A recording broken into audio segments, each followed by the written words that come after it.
ဘယ်သူမှယုံလို့မလုံးနဲ့မိမိကိုမိမိယုံကြည်ပါကျွန်တော်တို့လူမျိုးတွေကမိမိကိုမိမိတဲ့သူများကပေါ်ယုံကြည်ကြတယ်သူများအောင်မြင်နေတယ်ဆိုပြီးတော့သူများကိုသွားယုံကြည်ကြတယ်ဒါပေမဲ့ तू ကလည်းသူ့လုပ်ငန်းနဲ့ तू လုပ်နေရလေ तू အောင်မြင်မှုကသူ့အတွက်လေကိုယ့်အတွက်ဖြစ်ချင်မှဖြစ်တာကိုယ်မကူညီနိုင်တဲ့အခါမျိုးကြရင်တကယ်ဒုက္ခရောက်သွားတာကိုယ်ပဲရှိတယ်လေနော်တတိထားဖို့က good luck ပါစီးပွားရေးစလုပ်မဲ့လူတွေကအခုမှကျွန်တော်စဉ်းစားမိလို့ပြောတာ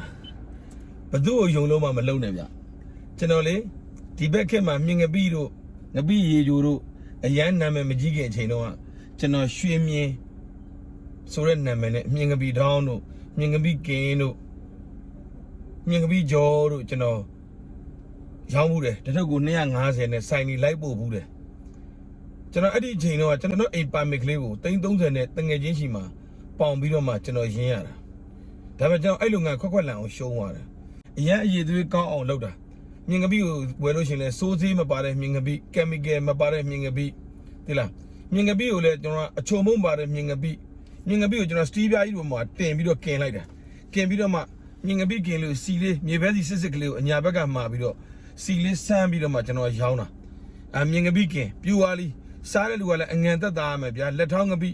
မြင်ငပိဆိုတာကန်းနီးနဲ့ကန်းဝေ2မျိုးရှိတယ်ဟိုပင်လေကြီးတွေမှာသွားဖမ်းလို့ရလာတဲ့မြင်ကိုမြင်ငပိလောက်တာကြတော့ तू ကအဲ့ပင်လေကြီးတွေမှာရလာခြင်းမြင်ကိုချက်ချင်းနေကြောင်လှမ်းပြီးတော့ထောင်းလို့မရဘူးမရတဲ့ခါကျတော့စားပေါက်တာ2ညိုက်3ညိုက်လောက်စားပေါက်ပြီးတော့မှကန်းကိုပြန်တော့မှထောင်းပြီးတော့မှမြင်ငပိလောက်တာကန်းနီးမြင်ငပိကြတော့ကျွန်တော်တို့ကဒီလမ်းနဲ့ဘောက်တူလေးနဲ့ခတ်သွား14နှစ်မောင်းကနိုင်ဝက်လောက်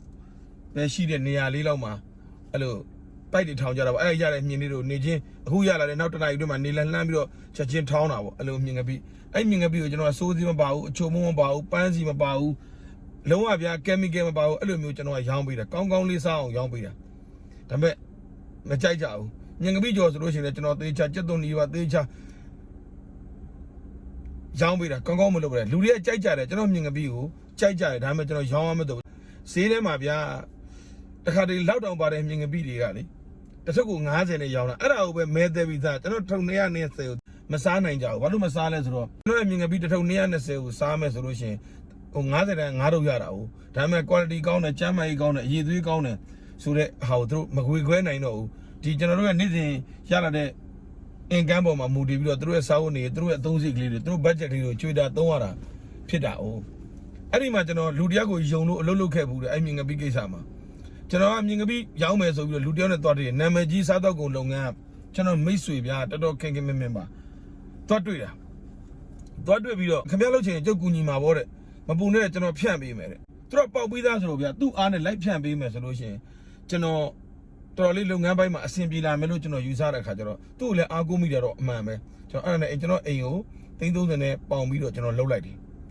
တကယ်ကျွန်တော် product တွေထွက်လာတယ်အရည်သွေးတွေကောင်းတယ်3မျိုးထွက်တယ်ဗျာမြင်ငပိကင်းမြင်ငပိကြော်မြင်ငပိထောင်း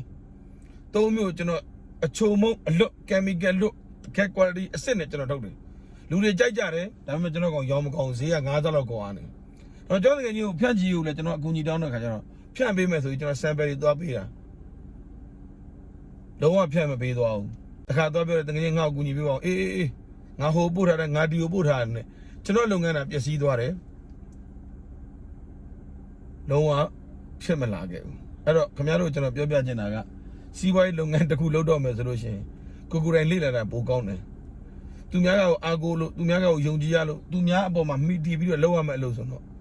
လုံးဝရှောင်တဲ့တယ်ဒီလုပ်ငန်းတစ်ခုကိုလုပ်မယ်ဆိုလို့ရှိရင်ကိုယ်တိုင်က run နိုင်လားကိုယ်တိုင်ရောဒီအချက်လက်တွေနားလည်လားကိုယ်တိုင်ရောဒီအချက်လက်တွေမှာကိုဘယ်လောက်ထိသွားနိုင်လားလုပ်နိုင်လဲဆိုတော့ကြည့်ပြီးတော့မှလုပ်တဲ့တယ်ကျွန်တော်အိမ်စာရွက်စာတမ်းတွေတစ်နှစ်ကျော်2နှစ်လောက်အပေါင်ထားပြီးတော့မှကျွန်တော်တဖြည်းဖြည်းအတိုးလေးတွေဆက်ပြီးတော့ပြန်ရေးသွားနိုင်တာ